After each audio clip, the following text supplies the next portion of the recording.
یہ ممکن نہیں ہے کہ لوگوں کے پاس کھانے کو روٹی نہیں ہے اور میں 36 گاڑیوں کا پروٹوکول لے کے کدھر جا رہا ہوں. میری ولدیت کا آزاد کشمیر کے شہریوں کو پتہ نہیں ہے جو یسوف علی کا بیٹا ہے. میں ہوٹل پہ جاؤں گا پھر پتہ لگے گا. 2 بجے تک میں سرکاری کام کرتا ہوں, سرکاری گاڑی پہ جانا, اس کے بعد میں اپنی پرائیویٹ گاڑی پہ جاتا ہوں. میری پرائیویٹ لائف ہے یار, مجھے کیا پنگا آیا ہوا ہے 2 بجے کے بعد بھی سرکاری گاڑی یوز کرنے کا. تو سیلف موریلٹی میری اپنی ہے. اسی طرح آزاد کشمیر کی بیوروکریسی میں بھی گرے ایریاز ہیں, میگا کرپشن سکینڈلز ہیں, وہ سیاسی کارکنوں میں بھی ہیں نا. آپ کے جو ساتھی ہیں, آپ سارے دوست ایک دوسرے کو جانتے ہیں. اب میں نے کیا کرنا ہے؟ اگر میں نے ماضی کی نفرتوں کو لے کے چلنا ہے نا, میرا حال اور مستقبل بالکل تاریک ہو جائے گا. مجھے اکاؤنٹیبلٹی کرنی ہے, 100% کرنی ہے. اگر میرا کوئی وزیر بلیک اینڈ وائٹ کرپشن میں پکڑا گیا, میں اسے فارغ نہ کر سکا, ممکن ہے نہ کر پاؤں, یہ آبزرویشن آپ کی ٹھیک ہے. ایک بات کو تو آپ کو میں گارنٹی دیتا ہوں نا, مجھے اپنے آپ کو فارغ کرنے میں 30 سیکنڈ بھی نہیں لگیں گے. اپنا مونڈے تے پرنا رکھا وہ پہ جانے گھر اپنے, آئی حیات آئی قضا لے چلے چلی, نہ اپنی خوشی آئے نہ اپنی خوشی چلے. مثلاً جو مجھے اپنا فیصلہ نا, اپنی ذات کا فیصلہ, وہ میں نے کیا ہوا ہے کہ میں نے کیا کرنا ہے. سننی سب کی ہے, کرنی وہ ہے جو قانون اور آئین اجازت دیتا ہے.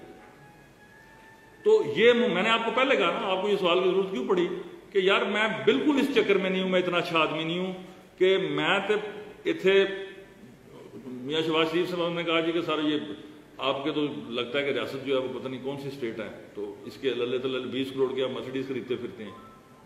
میں نے 2006 ماڈل کی کیمری نکالی ہے, ایک صدر صاحب کی خدمت میں پیش کر دی ہے, ایک خود. ٹھیک, مجھ پر یہ الزام لگا جی کہ حکمرانوں کو مراد دے دی ہیں. یار ظلم آپ پتہ کیا کرتے ہیں سارے بھائی, آپ رائے عامہ ہموار کرنے والے سب سے معتبر ترین دماغ ہیں. تصب سارے ہیں, چاہے میرے چ بھی ہے, لیکن اتنا تو تصب ورتو نا جڑا تہاڈوں پچ جائے. تسا نہیں مرنا, آپ نے حساب نہیں دینا. وہ کسی نے پوچھا بھائی کون سی گاڑیاں دی ہیں فارچونر, کدھر ہیں کدھر ہیں؟ میں چنگ جی دینے کی پوزیشن میں کسی کو نہیں ہوں, میں فارچونر کسی کو لینے دیتا ہوں. بھائی گاڑیاں تھیں, انہوں نے کہا جی نئی ہونڈا کاریں ہیں ان کے پاس جو پچھلی حکومتیں دے گئی ہوئی ہیں, 1 کروڑ 25 لاکھ 30 لاکھ کی گاڑی ہے وہ اس وقت. اس کے بدلے آزاد کشمیر کی ٹرین بڑی ڈیفیکلٹ ہے تو ہمیں جی پے دے دے. میں کہا جی لے لو, پول میں کھڑی ہیں, جس کو جو پسند ہے لے لو. 2012 ماڈل بھی ہے, 6 بھی ہے, 2002 ہے, باڈی رکھا لو, جو بھی آپ کا کام آپ نے کرنا ہے, کوئی قانون اجازت دیتا کر لو. نئی گڈی تے جدوں تک میں موجود ہاں, سکوٹر لینا مشکل ہے. گاڑی کس نے لینے دینی ہے آزاد کشمیر میں؟ کوئی گاڑی نہیں, کوئی چکر ہی نہیں. وہ میں نے آفر دی, سابق وزیر اعظم کو نہیں پسند آئی, انہوں نے نہیں دی. وہ انہوں نے کہا جی جو ہے تو وہ بھی ہم سے چھینے گا, مہربانی ہے. تو یہ حاجی صاحب ساتھ بیٹھے ہیں کہ وہ نمازیں بخشوانے گئے تھے, انہوں نے کہا ساتھ روزے بھی یہ دے گا, نمازیں دے رہو. اب گارڈ اگر پرائم منسٹر کے گھر پہ, سابق وزیر اعظم کے گھر پر 3 سپاہی ہیں تو یار میں سیاسی کارکن ہوں نا. ہر مقدم آپ صحافی ایک دوسرے کو پروٹیکٹ نہیں کرتے, جائزہ تک کرنا چاہیے. ججز, ہماری ملٹری اسٹیبلشمنٹ, ہماری بیوروکریسی. تو میں اتنا ماڑا بندہ بھائی, اگر ریاست کی وہ شخصیات چند 5-6 زندہ رہ گئے, اللہ ان کو زندگی دے حاجی صاحب معذرت کے ساتھ, یہ نہ آخیو میں اور گل کر گیا. تو جب تک یہ موجود ہیں, اگر ان کی جان و مال کی حفاظت سیریمونیلی, امریکی صدر کو بھی تو ریٹائرمنٹ کے بعد ڈونلڈ ٹرمپ کو حاصل ہے, تو یار چلو ہم ڈونلڈ ٹرمپ کی تو وہ امریکہ کی مثال نہیں دے سکتے, لیکن حکمرانی کی تو مثال دے سکتا ہوں میں کہ اگر 3 سپاہی سابق کسی وزیر اعظم کے گھر پہ اس کے بال بچوں کی حفاظت کے لیے سیریمونیلی لگے ہوئے ہیں, جو کہ آف دی ریکارڈ لگے ہوئے تھے, پچھلے 70 سالوں سے لگے ہوئے ہیں, میں نے انہیں کیا کہا, رکھنا تو اس کے لیے انیبلنگ لیجسلیشن کرنی پڑے گی. اگر انیبلنگ لیجسلیشن نہیں ہے واپس کرنے پڑیں گے, اور واپس کیے. پورے آزاد کشمیر سے سابق چیف سیکرٹریز, آئی جیز گزرا, سابق بیوروکریٹس, 5-4 پلاٹونیں نفری برآمد کی. دی کس کو ہیں؟ 5 لوگوں کو, اور ان کا 100% رائٹ ہے, میں اس کی اونرشپ لیتا ہوں. اگر ان کے گھر میں 3 سپاہی لگے ہوئے ہیں نا ان کی حفاظت کے لیے, تو ایک تو سب کو دیا ہوا ہے نا. اس وقت جو لا اینڈ آرڈر سچویشن ہے, مجھے سارے کہتے ہیں کہ تو اسی طرح جائے گا کیونکہ تو باز آنا ہی نہیں. تو میں کہتا ہوں یار زندگی موت یہ حفاظت نہیں بڑھا سکتی. صرف گارڈ کس لیے ہوتے ہیں, کوئی بندہ چوک کے لا ہی نہ جائے, تو انہوں پیسہ پیش نہ کرے. چلو وہ بر وقت اطلاع دے دیں بھائی سانیہ ہو گیا ہے, چوک کے لا جاؤ. باقی زندگی موت کب روک سکتا ہے کوئی گارڈ؟ ادھر بلٹ پروف گاڑیاں نہیں زندگی موت کو بڑھا سکیں. اور لوگوں کو آپ نے یہ ساری سہولتیں دی ہوئی ہیں عوام کو. وہ بھی تو اللہ توکل چل رہے ہیں نا، حکمرانوں کو بھی اللہ توکل چلنا چاہیے. جتنی حفاظتی ان کو آپ نے دی ہوئی ہیں اتنی میں بھی استعمال کروں. اب آپ بات کر رہے ہیں.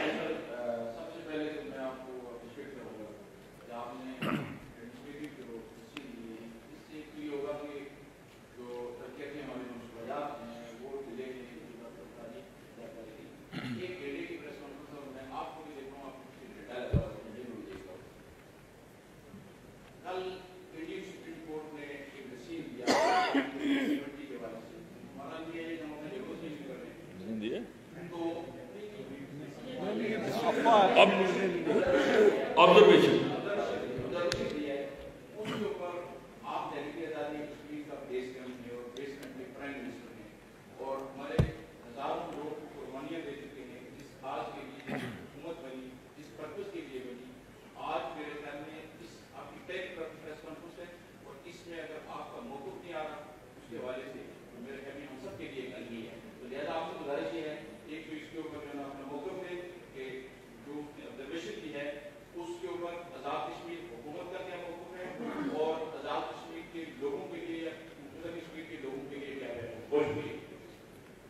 دیکھیے، آپ نے اب وہ نازک باب چھیڑا ہے جو سب سے تکلیف کا باعث ہے.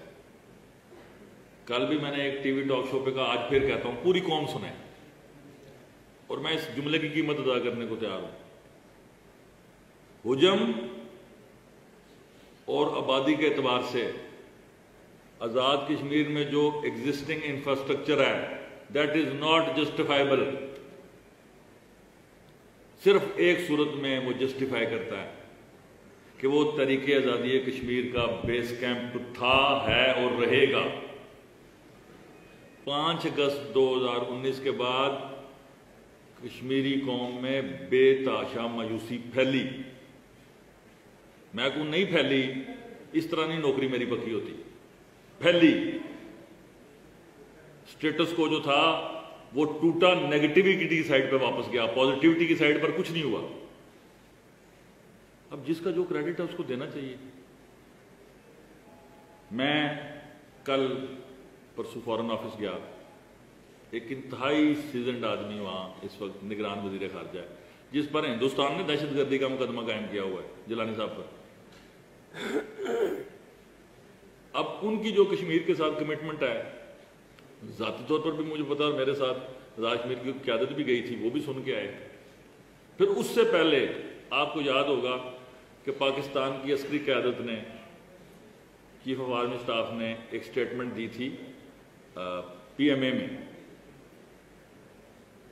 اس سٹیٹمنٹ سے وہ بڑی الارمنگ سٹیٹمنٹ تھی کشمیر پہ، کہ جن کے ذہن میں یہ کنفیوژن تھی کہ شاید ہم نے اپنے اسٹریٹجک انٹرسٹ کو کنفیوز یا کمپرومائز کیا ہے، وہ ساری دور ہو گئی. پھر انہوں نے 14 اگست کو دوبارہ دہرائی. اب پالیسی سا سٹیٹمنٹ تو اسی نے دینی ہے نا جس کے پاس اختیار ہے وہ سٹیٹمنٹ دینے کا، اور پوری جرت اور دلیری سے انہوں نے وہ دی. ہم نے اس کو بطور کشمیری قوم انتہائی اس کو خوش آمدید کا.